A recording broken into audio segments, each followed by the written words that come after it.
So though we've run a good performance, but just 1 point returning. Yeah. What's the sort of atmosphere in the dressing room after a game like today? Pretty much the same atmosphere as you can read on my face. It's very hard when a team does so many good things in terms of their tactical approach, in terms of their discipline, in terms of their effort, in terms of their work rate and determination, and yet you end up losing the game by a goal to nil. It's hard to take, and there is no words which alter the situation. We can talk all we like, and basically speaking, you could cut your work short by just quoting everything I said against Arsenal and Chelsea, and then we could save a lot of trouble, because it's the same. It's exactly the same situation. So really, until January comes round, there's not much else that can be done. Is that what you're saying? No, I'm not saying that at all. I'm saying that the three performances are almost parallel. In each of the three performances, the team has done extremely well. But the point is, that's not going to stop anybody, when I say that, from countering, but you haven't won the game. And it's not going to stop anyone from countering that we didn't score a goal. And it's not going to stop anyone from countering, Wilf Zaha didn't play, therefore you lost. I know that's not true. And anyone who really wanted to watch the game and study the game would also know that that's not true. But the fact is, we have not won a game without Wilf for God knows how long, and this is another one to add to that list. Can we ask what was the reason he wasn't playing? Was it? Yeah, hamstring injury, picked up against Chelsea. It was always extremely unlikely that he would recover in time. Basically, it's trying to get him fit for Manchester, but Wilf, being Wilf, never wants to actually rule himself out. He always believes that miraculously, despite the fact he hasn't trained, something will happen between Friday and Saturday and he'll get out there, but that wasn't the case, as both my doctors and medical and physio staff had told me would not happen. Hello, Roy.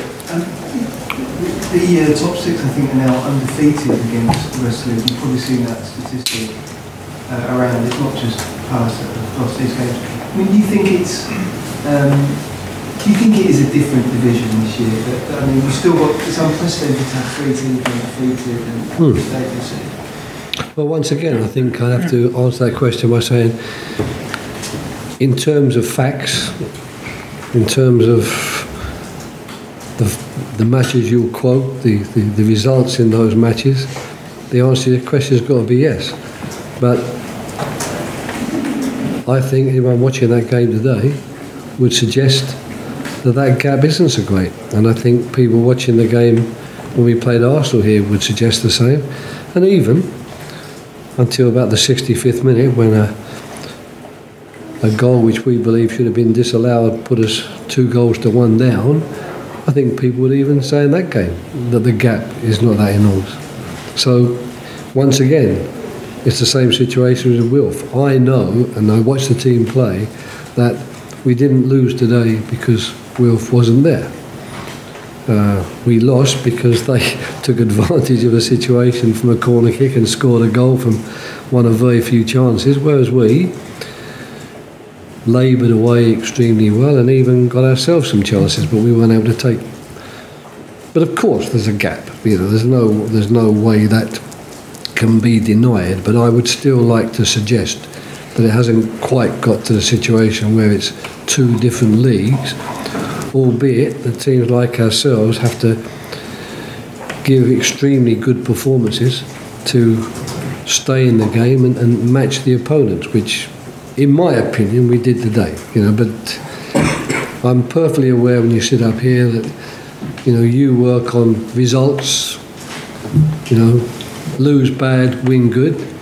I have to work on a little bit different to that because we can't be guaranteed that many wins like some of the top teams. So I have to try and make certain that I analyse what was still good about our game, despite the fact the result was a bad one.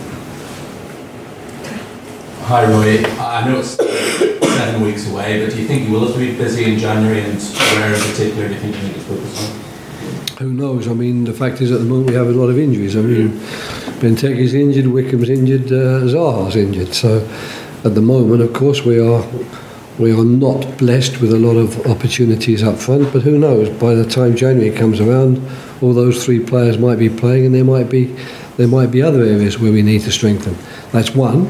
And two, I haven't had any real discussions as yet with the owners to find out if any money is going to be made available in January to buy players. There wasn't very much available in the summer, as everybody knows.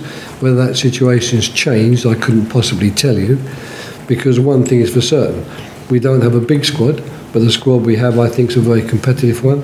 I think it's a squad which actually, despite the poor return of points, has actually played some very good football in this first part of the season. So to make that better, we're going to have to find some quality players. We're not going to get better by signing other teams' reserves or substitutes or players who aren't breaking into their team. We're going to have to find players who are clearly better than the ones we've got. And I believe that the players we've got are not that bad, and I believe they show that week after week.